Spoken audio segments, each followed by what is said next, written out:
오늘로 총선이 9일 앞으로 다가왔습니다. 국민의힘 한동훈 위원장은 이재명 조국 심판 공세를 이어가면서도 정부의 부족함을 인정한다며 기회를 달라고 호소했는데요. 그런 와중에 당내에서는 윤 대통령의 사과와 대통령실의 총사퇴 요구가 처음으로 나왔습니다. 이상민 대전시당 공동총괄선대위원장 전화 연결해서 관련 이야기 나눠보도록 하겠습니다. 의원님 나와 계세요? 네, 안녕하세요. 안녕하세요, 의원님. 네네. 총선까지 9일 선거 유세로 한창 바쁘실 텐데요. 대전 민심은 좀 어떻습니까? 워낙 요동을 치고 있어서요. 네. 가늠하기는 쉽지 않습니다. 쉽지 않군요. 하여튼 하여간 굉장히 요동을 치고 있는 건 틀림없는 것 같습니다. 주민들이 의원님께 가장 많이 하는 이야기는 뭐죠? 시민들이요? 네. 격려하고 응원해주는 말씀들이 많으십니다. 그래요. 네. 격려와 응원을 받으시니까 좀 힘이 나실 것 같은데요. 주말 사이에 유성구 을 TV 토론회가 있었습니다. 황정화 후보는 불참했고요. 새로운 미래 김찬훈 후보와 토론을 진행하셨는데 어떠셨습니까? 글쎄요. 원래 그 후보는 당연히 그 토론을 통해서 유권자들한테 자신이 어떤 정치적 능력과 또 비전 이런 실행 방안들을 갖고 있는지를 말씀드리는 자리 아니겠습니까? 그렇죠. 근데 회피 민주당의 후보가 하여튼 이유도 없이 그냥 불참을 한 것 같아요. 이유가 없군요. 근데, 예? 이유가 없이 불참했군요. 나오기를 거부했다고 그러더라고요. 그런데 그거는 누가 봐도 납득하기 어려운 또 당연히 비난받아야 될 부분이라고 생각합니다. 유권자가 유권자들한테 자신이 어떤 비전과 목표, 역량을 갖고 있는지는 검증하는 시간 아니겠습니까? 공직자로서. 그렇죠. 그런데 그 공직을 하겠다는 사람이 공직을 검증받는 걸 거부하겠다고 하면 왜 나왔는지 참 깝깝합니다. 네, 그러게 말입니다. 이번 토론회에서는요, R&D 예산 삭감 책임을 두고 공방이 좀 오가는 듯 했는데요. 어떠셨습니까? 예, 물론 예산 편성을 한 정부가 1차적으로 잘못한 건 책임은 분명하고, 네. 그래서 과기부 차관 3명이 동시에 교체됐습니다. 어쨌든, 그러나 이것이 처리되려면 국회에서 통과가 돼야 되거든요. 네. 통과될 때 분명히 국민의힘과 민주당이 합의 처리했습니다. 그러면 여야가 같이 공히 책임을 져야죠. 정부도 책임이 있고 여당도 책임이 있지만 야당이라고 해서 책임을 벗어날 수는 없는데 마치 정부 여당만 책임이 있다. 이런 태도는 매우 비겁하다고 생각합니다. 그렇군요. 최근 한동훈 위원장이 국회를 세종시로 이전하겠다는 공약을 냈습니다. 민주당에서는 세종갑 공천이 취소되는 상황이 있었는데요. 이런 상황들이 대전에도 영향을 미칠까요? 당연히 세종시에는 확실한 영향이 있겠죠. 예. 세종시가 지금 어중간한 상태로 지금 국회 일부가 회의를 열겠다 이런 거 아니겠습니까? 분원을 설치해서. 네. 그런데 그럴 이유가 하나도 없거든요. 대부분의 정부 부처가 지금 세종시로 다 이전해 있고 협업을 한다고 한다면 또 공무원들이 편의를 생각한다면 당연히 국회가 세종시로 이전하는 것이 마땅하죠. 네. 그래서 관련 상임위뿐만 아니라 본회의 예결위까지 다 부지도 충분히 넉넉하게 있기 때문에 네. 그걸 할 수 있다고 생각되고요. 저 개인적인 생각으로는 대통령 집무실이 용산에 있고 관저가 한남동에 있지 않습니까? 네. 이것 또한 제2의 집무실, 제2의 관저를 세종시에 설치를 함으로써 예. 행정부, 입법부가 협업하는 국가 운영의 거버넌스를 이게 합리적으로 마련해 놓는 인프라다라고 생각하고 그런 차원에서 한동훈 위원장의 국회의 전체 이전은 합리적이고 맞는 말이다라고 생각되고요. 네. 덧붙여서 이제 좀 아까 말씀드린 대로 대통령 집무실과 관저의 이 집무실, 이 관저를 세종시에도 설치할 필요가 있다고 생각됩니다. 아, 그렇군요. 이 세종과 관련해서 좀 더 여쭤볼 게 있는데요. 지금 민주당을 탈당해서 새로운 미래로 간 김종민 의원 논산에서 세종갑 후보로 갔습니다. 그런데 연일 민주당에 러브콜을 보내는 모습인데요. 강준영의 정책 연대 제안도 하는데 의원님 어떻게 보고 계십니까? 아니 근데 분명히 그 새로운 미래인가는 네. 지금 더불어민주당이 이재명 사당이고 개딸당이고 뭐 그러기 때문에 같이 할 수 없어서 탈당을 하고 당을 만들지 않았습니까? 그러네요. 근데 갑자기 또 정책 연대라고 해서 민주당 후보가 물론 공천 취소가 돼서 그렇다고 하지만 너무 좀 냄새가 많이 나잖아요. 아, 냄새가 나요. 당을 달리하는데 같이 하자고 뭐 이렇게 손짓하는 거 보면 뭐 무슨 정략적인 이득이 있어서 그렇겠지만 그러면 당을 달리할 이유가 없지 않습니까? 그러면 처음부터 탈당하지 말든지 그러네요. 지금이라도 합당하든지 네. 뭐 그래야 되겠죠. 아, 안 좋게 근데 보고 국민들한테 계시군요. 분명히 그 더불어민주당이 이재명 사당이고 도저히 같이 할 수 없는 정당이다라고 해서 온갖 여러 가지 비방이나 비판을 내뿜고 그 새로운 당을 만들었는데 네. 뭐 이제 와서 그렇게 얘기하는 거는 뭐 좀 납득이 잘 안 됩니다. 아, 의원님 납득이 안 되시는군요. 예. 4년 전에 의원님 민주당에 계셨잖아요. 당시 네네. 대전 총선에서는요. 국민의힘이 빵이었죠, 빵. 완패를 했는데 네. 이번에 이제 국민의힘으로 오셨는데 어떻게 보십니까? 아까 말씀드린 대로 요 충청권 특히 대전이 요동을 치고 있기 때문에 그 앞의 결과를 미리 예단하기는 어렵습니다만 지난번 4년 전에와는 다른 양상을 보일 것이다 이렇게 생각됩니다. 아, 다른 양상. 다른 양상. 예. 그쪽 반대가 될 수도 있다 이런 거네요. 지난 총선과는.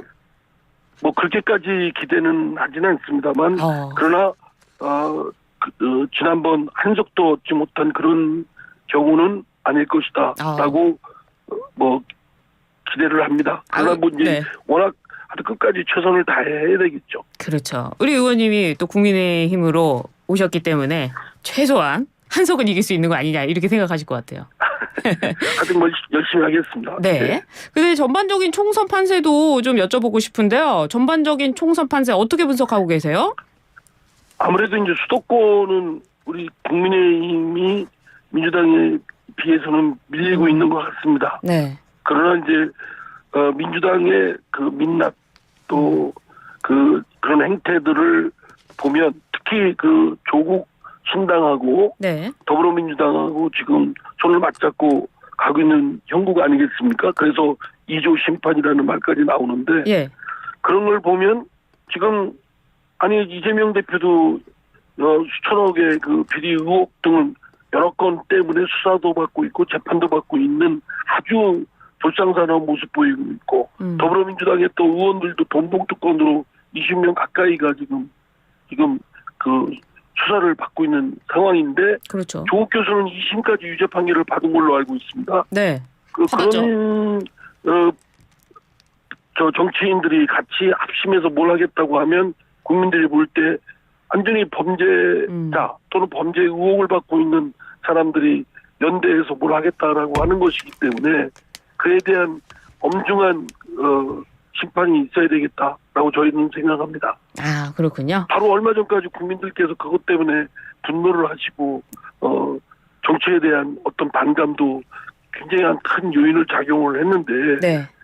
시간이 지났다고 해서 잊어질 것이다. 오히려 되레 이제는 오히려 뭐 잘못한 게 뭐 있냐, 뭐 오히려 검찰 탄압 때문에 그렇다, 뭐 이렇게 뒤집어 씌우게 나가면 국민들께서는 더욱더 화가 나시지 않겠습니까?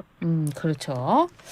그런데 여당의 조혜진 의원이요. 어제 기자회견을 열어서 윤 대통령이 국민에게 무릎을 꿇어야 된다. 이런 발언을 했습니다. 동의하십니까?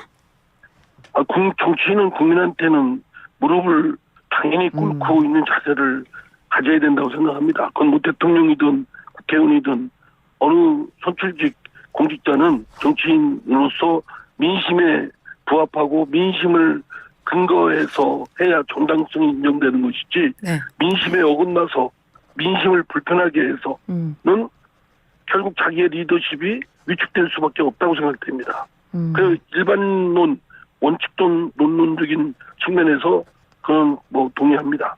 원칙적인 측면에서 동의를 하신다고요. 그런데 오늘 윤 대통령이요, 의료개혁과 관련한 입장을 직접 발표하겠다고 대국민 담화를 예정했습니다. 여기서 어떤 메시지가 나올까요? 아마 이제 의료개혁을 해야 되는 어떤 불가피성이나 필요성 뭐 이런 것들을 설파하지 않을까 싶은데요. 네. 다만 이게 의료가 국민의 생명, 건강하고 직결되는 문제이기 때문에 이것이 장기간 되니까 국민들이 굉장히 불안해합니다. 그렇죠. 그리고 또 의료계에서도 의사협회를 비롯해서 전혀 물러설 기미가 보이지가 않고 오히려 의사협회장이 더 강경한 분이 선출됐지 않았습니까? 그렇습니다. 이런 상황을 보면 국민들은 굉장히 불편하거든요. 어쨌든 상대가 어떤 옳고 그르고는 떠나서 국민들을 불편하게 하는 상황이 전개되는 건 바람직하지 않다고 생각합니다.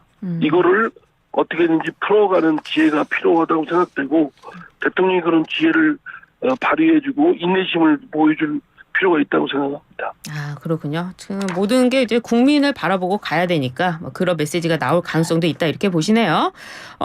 네, 총선이 얼마 남지 않은 만큼요. 이 현장에서 뛰고 계시니까 이 여야 대표의 발언도 굉장히 좀 거칠어지고 있습니다. 일각에서는 이런 대표들의 발언이 또 총선 리스크로 이어지지 않을까 이런 우려의 목소리도 있는데요. 의원님 느끼시기에 어떻습니까? 글쎄요, 대표들이 말이 험악하다라는 네. 건 어제 오늘의 얘기가 아니고 이미 오래전부터 있었던 우리 정치 행태의 그 잘못된 일그러진 모습이기도 한데요. 네. 어쨌든 저희 국민의힘에서는 나름 문제도 있고 결함도 있다고 생각됩니다. 그런데 돈 봉투는 없었고 또 당대표가 여러 건의 그 비리 의혹으로 수사받거나 재판받고 있지는 않습니다. 반면에 민주당은 지금 돈 봉투 건도 20명 가까이가 수사받고 있고 그것도 오리무중 아닙니까? 그렇죠. 돈 줬다는 사람, 돈 뿌렸다는 사람들 목소리가 육성으로 이렇게 전해져 오는데 어느 누구도 그걸 잘 인정하는 사람이 없고 일부 또 물론 법정에서 일부 인정하는 진술이 나온 듯 하기도 합니다만 또 그때 그 전 대표는 관련된 전 대표는 또 구속돼 있고 얼마 전에 보석 청구했는데 기각됐지 않습니까? 네. 또 현 이재명 대표는 지금 여러 건의 그 비리 의혹 사건으로 수사받고 재판받고 일주일에 3번을 받아야 된다고 할 정도로 또 총선 지원을 하지 못할 정도이다 이렇게 나오는데 그런 당과의 확연한 차별은 둬야 된다고 생각됩니다. 거기에 덧붙여서 조국 신당까지 더불어민주당과 합심해서 이 총선 전국을 흔들어 놓겠다. 앞으로 향후 전국을 주도하겠다라고 한다면 그건 정말 어불성설이죠. 범죄를 저지르고 유죄 판결까지 받은 사람, 더 범죄의 여러 비리 의혹 때문에 수사받고 있고 재판받는 사람이 지금 같이 연대하겠다. 이러면 국민들이 볼 때는 대한민국 미래를 어떻게 보겠습니까? 그러게 말입니다. 이거 관련해서요. 부동산 리스크. 지금 총선 막바지에 가면서 부동산 리스크가 계속되고 있는데 양문석, 공영훈, 이수정 후보들 민주당이 지난 대선에서 부동산 민심을 잘 못 읽어서 패배했다는 분석이 지배적인 만큼 사실 우리 국민들이 부동산 문제에 굉장히 민감하거든요. 이 부동산 공세 국민의힘에서 민주당 공격하는 겁니까? 그렇죠. 민주당은 늘 말은 번듯하게 하고 자신들이 굉장히 순백의 그 의인들처럼 표방하지만 실상 알고 보면 온갖 추잡한 일들이 많고 자신들의 언행과는 전혀 상반된 그런 행태들이 민낯이었다. 이게 그 더불어민주당의 고질적인 병폐 아니겠습니까? 내로남불. 그거를 여러 차례 사과하고 잘못하고 다시 그러지 않겠다고 했지만 부동산 문제에 있어서도 오히려 더 앞장서서 그런 내로남불을 보이고 있다. 라는 점에서 비판으로부터 자유로울 수가 없다고 생각됩니다. 그렇군요. 그런데요. 이재명 대표는 이 여당을 향해 가지고 읍소작전한다. 악어의 눈물에 속으면 안 된다. 이렇게 발언을 했습니다. 어떻게 보세요? 누가 할 말을 누가 하는지 모르겠습니다. 이재명 대표는 그런 말 할 자격이 있습니까? 어. 본인과 관련된 사건으로 주변에서 20여 명이 구속됐고 달서 5명이 의문사를 했습니다. 거기에 대해서 양심의 가책이 없습니까? 보통 일반 시민 같으면 네. 심장이 아마 떨릴 정도로 양심의 가책을 느낄 겁니다. 그런데도 자신은 마치 무관한 것처럼. 그래서 저는 이재명 대표의 DNA가 아주 철면피로 구성되어 있지 않나 그런 생각이 들 정도로 있어서 이분은 정치권에서 퇴출돼야 될 사람이다라고 생각합니다. 예. 저도 그것 때문에 민주당에서 이재명 대표와 맞서 싸웠지만 네. 물론 개딸들한테 밀려서 이재명 측근들 그 공범자들에 밀려서 지금 민주당과 결별을 하지 않을 수 없었지만 네. 그러나 이재명 민심을 잠시 속일 수는 있을지언정 선심은 속일 수 있겠습니까? 네. 그리고 이재명 대표가요 떨어진 구두굽 사진을 공개하기도 했어요. 이건 어떤 의미로 봐야 되는 겁니까? 가증스럽죠. 뭐 자기가 그렇게 열심히 했고 뭐 굉장히 저기 한 것처럼 보이려고 하는 거. 뭐 무슨 또 한때는 뭐 서민인 척하면서 뭐 이것저것 하고 그랬지 않습니까? 네. 그 본인이 하는 행태들 보면은 그렇게 저 도지사 성남시장 도지사 하면서 사실 고액 연봉을 받는 사람들입니다. 고위 공직자고. 그렇죠. 경기도지사가 얼마나 받는지 매덕 받지 않습니까? 그런 판공비도 나오고 그런 사람이 저 법인카드 쓰고 그걸 개인 용도로 쓰고 그런 일들이 벌어질 정도로 양심에 조금도 가책을 느끼지 않고 하는 사람이라 그분이 하는 말은 속으리게 없습니다. 오히려 네. 가증스럽다 이런 생각이 듭니다. 네. 이제 금요일부터 사전투표 시작하는데요. 어떻게 국민의힘 전략이 있습니까? 결국 국민의힘도 부족하고 한계가 있고 결함이 있다는 것을 인정하고 네. 또 윤석열 대통령의 리더십에도 문제가 있다는 것을 국민 앞에 고해성사하고 그리고 그 바탕 위에서 민심을 따르겠다는 각오를 보여야 된다고 생각합니다. 그렇군요. 말로만이 아니라 네. 실제로 그렇게 하겠다라는 다짐을 행동으로 보여줘야 된다고 생각합니다. 알겠습니다. 오늘 의원님 말씀 여기까지 듣도록 하겠습니다. 감사합니다. 예, 감사합니다.